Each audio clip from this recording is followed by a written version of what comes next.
What if the very ground beneath your feet was also, well, a sea?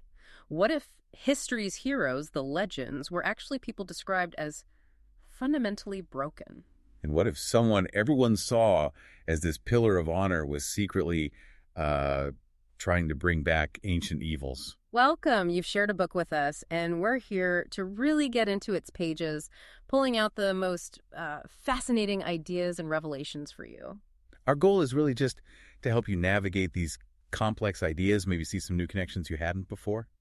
And before we really jump in, we also wanted to mention Mindful Moments. That's our YouTube channel.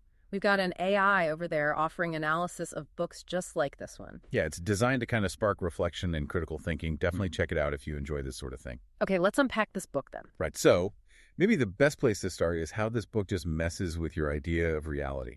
I mean, this place, Shadesmar. Yeah, Shadesmar. It's not some far-off land, is it? The book says it's here all around us right now. Exactly. It's not separate. It's like another layer overlapping ours. And things from our world, they exist there too, but differently. Differently is putting it mildly. The way it flips things is fascinating. Land here might be sea there. Precisely. Think about Shallan on that boat trip. She steps into Shadesmar just for a moment, and she's walking on solid, like, obsidian beads where the ocean should be. And then later, from Kharbranth, she sees the physical ocean, this huge expanse of water. But in Shadesmar, it's an ocean of spheres, tiny glass beads. An ocean of spheres. It completely makes you question what's solid, what's fundamental. And this idea is so tied up with the Spren. The Spren. They're everywhere in this world, not just spirits. The book calls them fragments of human expectation given life. What does that even mean? Well, it seems they're linked to us, to human thoughts and emotions. They literally pop up when people feel or think certain things. Like logic Spren around people thinking hard, they look like little clouds. Or shame Spren when someone's embarrassed. Yeah, or anger Spren, like little pools of blood, fear Spren. Yeah. Life Spren near plants, wind Spren dancing in the air. They're almost like concepts made visible. And some become actual characters, right? They're not just background phenomena. Definitely. You've got Pattern, Shallan Spren, who's obsessed with lies, but good lies, he finds the patterns in them. And Syl, Kaladin Spren, an honor Spren, very forthright about morality. Very forthright. And Wendell with Lift seems to be a cultivation Spren, maybe. Yeah. Bit different. And these Spren, the named ones anyway, they're key to the powers, aren't they? The surge binding. Here's surge binding, soul casting, changing things into other substances, and light weaving, the illusion stuff Shallan does. These are the powers of the Lost Radiance. Lost Radiance, and it's all fueled by Stormlight. Right. Drawn from gemstones filled during the high storms, or directly from the storm itself. Kaladin uses it for surge binding. Yeah, the lashing, flying across chasms, walking up walls. It looks incredible. But you need that connection, the Nahel bond. It's this deep link between a person and a specific type of Spren. Syl and Kaladin have it. Pattern and Shallan. It's not uniform, though, is it? Lift is weird. She eats food and turns it directly into Stormlight. Yeah, her metabolism's completely different. Word. And she can touch Spren, physically interact with them. Wendell thinks it's maybe because she's partly in the cognitive realm. Yeah. Shadesmar adjacent somehow. And Shallan, her light weaving seems to often needs her to sketch something first, to make the illusions stick outside her rooms. It seems that way, yeah. Which is interesting because she also has that incredible memory. She can draw things perfectly after just seeing them once. It's like another way of capturing reality. Okay, this connects to something really powerful the book suggests. Kaladin feels broken, right? He says it himself. He does. He feels shattered by his experiences. But Syl's reaction. She says something like, that's what they all were, silly. Talking up the radiance of old. It's a huge idea. It flips the script.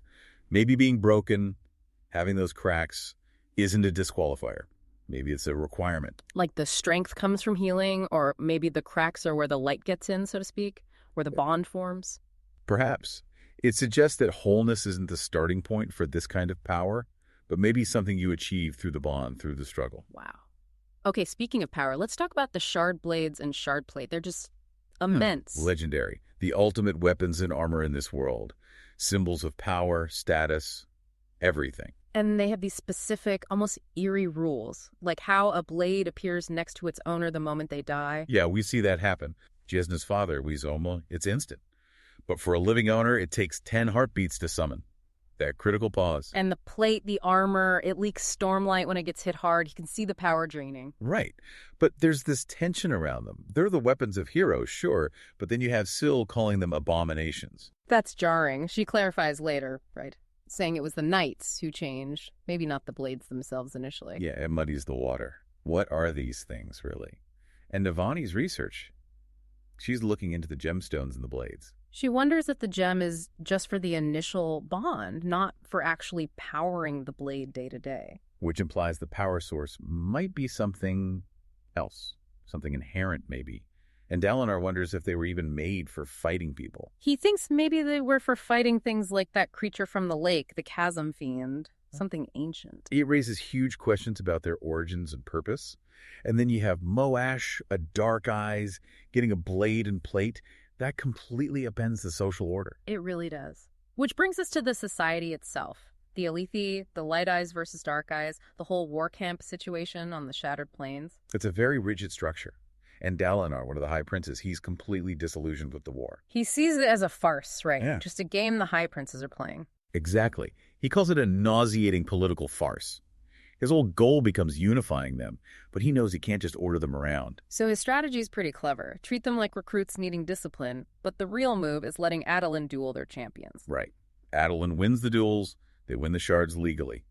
It disarms his rivals, takes away their biggest status symbols, without starting a civil war. It's brilliant, in a ruthless sort of way. And things get even more intense with the assassination attempt on the king during that hunt. Dalinar immediately suspects the king's own guard because it was too professional. But accusing them is risky. So instead, he merges forces, his army, Bridge 4, his loyal crew, and the king's guard, and puts Kaladin in charge. Kaladin, the former slave bridgeman, now commanding the king's personal guard. Talk about trust and a massive political statement. Meanwhile, Shallan's navigating the same society, but from a totally different angle. A highborn woman, but from a minor house in trouble. She has to rely on her wits, her observation skills. We see her dealing with Tuvlok and the caravan master, then Tin the spy. And getting tangled with Marays and Ayatul, the ghost bloods. She's constantly learning, adapting, using information as her weapon. And her betrothal to Adolin fits into this too. Jasna suggested it, didn't she? As a political move to protect Shallan's family. Right. It wasn't about romance initially. It was about survival and security for her house. Beyond all the politics and magic, though, the real core is the characters, their journeys, how they endure. Kaladin's story is just shattering. Yeah. From being treated as disposable cannon fodder in the bridge crews. Those bridge runs sound horrific, just sheer slaughter. To becoming this leader who inspires absolute loyalty, training his men, covering their slave brands with tattoos, making them proud of Bridge 4. His line to them, "It's time for the world to see you as I do." That's powerful, but the weight on him is immense. He feels like he has to become someone, right? And he's fighting his own demons, his hatred for Amaram, being thrown in prison, arguing with Syl. And the Stormfather warned Syl about trusting him. That adds another layer of tension to his internal struggle, that feeling of being broken. Shallan's path is also full of trauma. Trying to be a scholar, learning about Shadesmar, the Radiance. But carrying the weight of her father's death, the family debt, whatever happened at the monastery. And having to kill Tin, that was brutal. How does she cope? It seems like she uses role-playing, creating personas, as a shield. And she starts embracing her light leaving, her memory drawing, finding strength in her abilities, not just hiding them. Adolin, too, he seems like the golden boy, the perfect soldier, great duelist. But he's deeply frustrated with the politics, the game, as he calls it. He just wants things to be straightforward, honorable. We see him planning to challenge Sadeas, the man who betrayed his father, and he has that special bond with his horse, his Rayshadium, Gallant. It shows another side of him. And we can't forget Rayson. She starts off so bold, this young trader challenging conventions. But then the accident, the fall, and she's paralyzed. Her legs wouldn't move. It's heartbreaking. Her journey becomes about finding a new way forward. Amidst all this darkness, though, there are these moments of connection that really stand out. Bridge 4's camaraderie, definitely.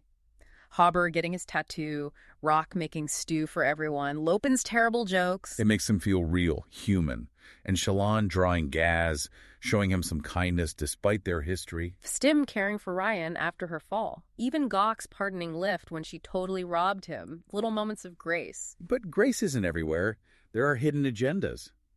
Dark secrets. Like Amaram. presented as this paragon of virtue, a hero general. Until Shallan digs deeper, breaks into his secret room, finds those maps written in Stormwarden script. And realizes he's actively trying to bring back the Voidbringers, the ancient enemy. It's shocking. Especially given his reputation. And for Shallan, it becomes personal, tied to her own past and hatred for him. We also get the Parshendi side of things. Their perspective is crucial. Their forms are connected to these rhythms, these sort of gods, and they're debating taking on storm form. Which sounds incredibly dangerous, like inviting ancient powers back. That line from their song, "It's coming brings the gods their night." Chilling. Ishonai, one of their leaders, she decides they have to do it, even though she has serious doubts. She sees it as the only way for her people to survive against the Alethea. It makes them tragic figures, not just monsters. And then there are the Ghostbloods pulling strings in the background. Interested in Amaram, apparently. Shallan have to infiltrate them, play their game, while also trying to figure out what they're really after. It's a tightrope walk. So after all this, we're left with so many questions, right? So many paths opening up. Definitely. Like, what's the deal with the Stormfather, this giant Stormspren? His relationship with Kaladin and Syl seems so fraught. Why warn Syl about Kaladin? And Amaram's motive. Why would someone like him want the Voidbringers back? What's his endgame? What happens now that the Parshendi have taken storm form? Does that mean the ancient powers are returning? Is the Everstorm coming? How is Shallan gonna juggle everything? Her family, Amaram, the Ghostbloods, Adolin. She's got so many different roles to play. And Kaladin.